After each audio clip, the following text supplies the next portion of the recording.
Hey, Book 2, coming at you on this very muggy Sunday. Just with a quick reading recap for this week, and also I forgot to show a few books from the library sale.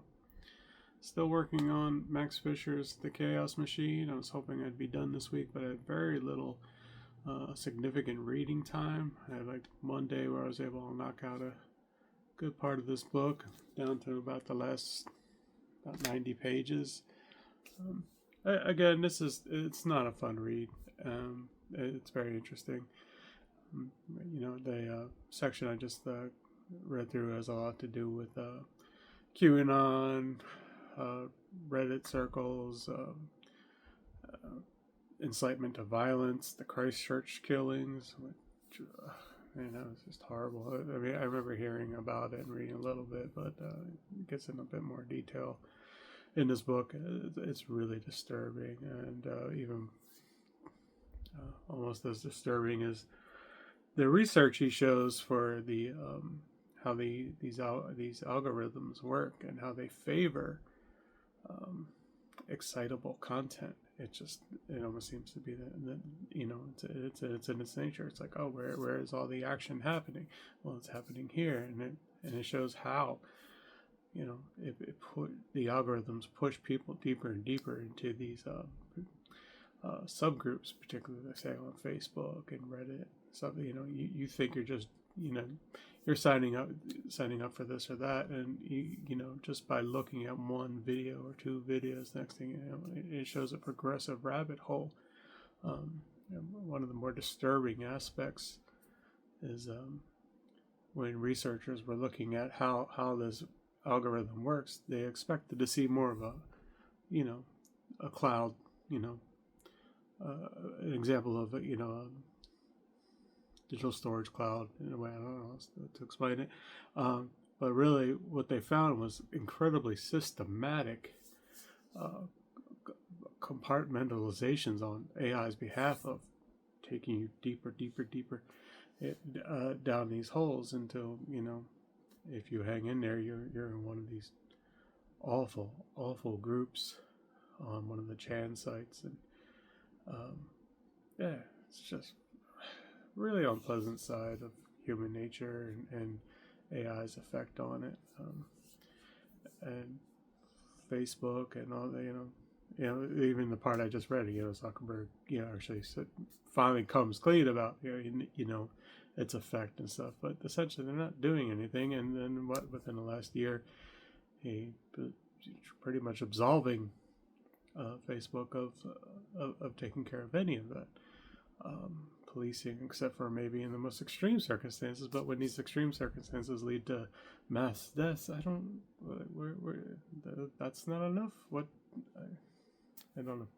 Anyway, so I'm still working on that. As you can tell, it's not fun. So you don't have that progressive need to keep going, or desire to. You're just like, oh man, I'm tired. But hopefully I'll finish it this week. I really kind of want to be done with the book, to be honest with you. Interesting journalism, but not a fun read. I forgot to show a few paperbacks from the library sale I posted about last week. There was just so much. First up is Gore Vidal's Empire. I don't see Gore Vidal's paperbacks much anymore, or any format, to be honest with you. Back in the 80s and 90s, it seemed like Gore Vidal was every store I went to. I'm like, when I was younger, I remember seeing him on TV,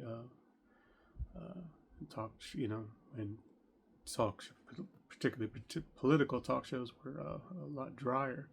I remember seeing him then, and particularly bookstores I went to in Philadelphia at the time. Lots of Gore Vidal, so it was cool to see that. Definitely want to check that out. Next up is Lawrence Durrell's The Black Book.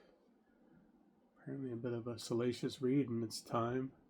The quote by Time on the back here, or a partial quote here, is, "The author is gloriously drunk with sex, sin, scorn, youth, and his own deflowering genius."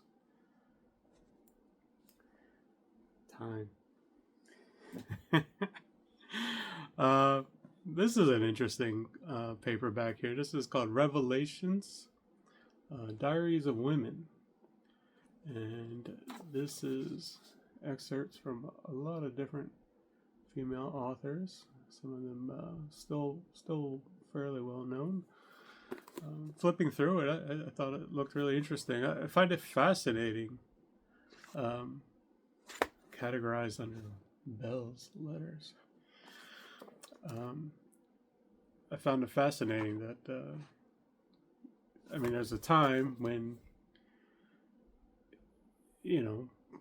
paperbacks and reading was so popular that you would even get a book like this for basically mass market consumption. I'm curious to know how this came about. Is this something on the part of the editors, or were they approached, like, oh, I'd love to put together a book like that, or somebody saw a need in the market for it? I don't know. Very interesting. A couple spots I think it was a George Eliot. Just flipping through it, or George Sand, I forget. There was a pretty funny bit there. Finally, in at least the book part of the library hall, Mary Stewart's The Crystal Cave. And this book has been re-released a lot over the years. I just happened to, look it up, and there were so many different editions. This is The Marvelous Story of Merlin, the famed magician of Camelot. Sorry, it's been a long morning. So this one's a Fawcett edition. It's almost new. Never read it, but that'd be interesting. I thought I'd also show a few of the DVDs I bought. Here we got 2 Batman serials from the 40s. I've seen some of this one, but I never got a chance to check out this Batman and Robin edition with these more modern stylized covers. I guess they're trying to cash in on the Nolan's Batman look. Or maybe mix my timeline up. Ida Lupino's The Hitchhiker. This was always a couple of the rest of these actually are withdrawn copies from the library. I always thought it was cool that they had these for rent, but for some reason, maybe through inactivity, they decided to get rid of them. I think that's a shame. So this is a good flick. So it's cool to own it. Mary Tyler Moore. You got a whole season 3, whole 3rd season, season 3. 50 cents. Crazy is that?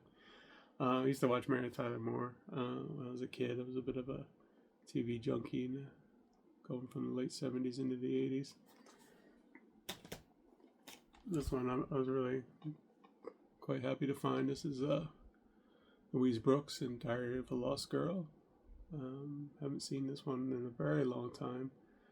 I was fairly recently watching the Criterion Blu-ray edition of Pandora's Box. That's just a beautiful presentation. And it's amazing. I'm sure this is an older transfer. I'm not sure how great it'll hold up, but Kino is generally much better than what we used to get for silent films, and the Pandora's Box on Criterion is really lovely. And finally, just a couple CDs. We got The Best of Cars. Now, I already have a Best of Cars on another label, but this one was put up by Rhino. Rhino almost always does solid work here. We got 20 tracks for 50 cents. It's always worth it. And finally, another best of. This is Hot Rocks, Rolling Stones. And on here, cool thing about that, it's a Japanese edition. I never find Japanese editions of things at the library sale. I thought that was pretty cool. And finally, was given a couple of books by somebody who's moving away. She let me browse through, and I just grabbed a few I already had. This one is Conservatives Without Conscience. This is by John W. Dean. and Dean was part of Nixon's White House counsel. He's got a very interesting and pretty extensive Wikipedia page if you want to check him out. He wound up turning evidence against Nixon, and in later years apparently wrote a lot of books, or a number of books critical of a lot of Republicans and such. Hopefully it's not just a hatchet piece. I would like it if it was actually interesting. We'll see. And I just, before doing the video, flipping through it, found this beautiful bookmark in here with dragonflies. Around the summertime here, we get a lot of dragonflies out front in the flower bed. They're always doing these, it looks like drag races around the bed. It's really cool. Next up, The Great Influenza by John Barry? Yeah. This is a thick tome here. I've seen this around. Glad to have this. And on that Conservatives, that Dean book, in my pile over here, I've had the Final Days by Woodward and Bernstein on Nixon. Look how young they were. It's crazy. And Dean himself has got a substantial section in this book, so that was an interesting tie-in. And finally, I was just watching Hannah over at Hannah's Books. Hi, Hannah. And this is Jane Austen. Is it Jane in July, I believe? And I was just briefly mentioned this book here, Emma. This has been in my to read pile. Given all that I'm reading right now, I don't know that I'll get to this, but I definitely at least wanted to mention this or show this in spirit of it. I think it's really cool. I did think that this was a Signet edition. It's actually a Bantam, but I'm gonna have to go through my paperbacks. I think they have very similar designs here. And this is an older one. I think the last copyright here is in the 80s. There's no website or anything, so this is definitely a much earlier edition. So yeah, I haven't read this. Hopefully get to it soon. So I think that's about it. I appreciate you tuning in.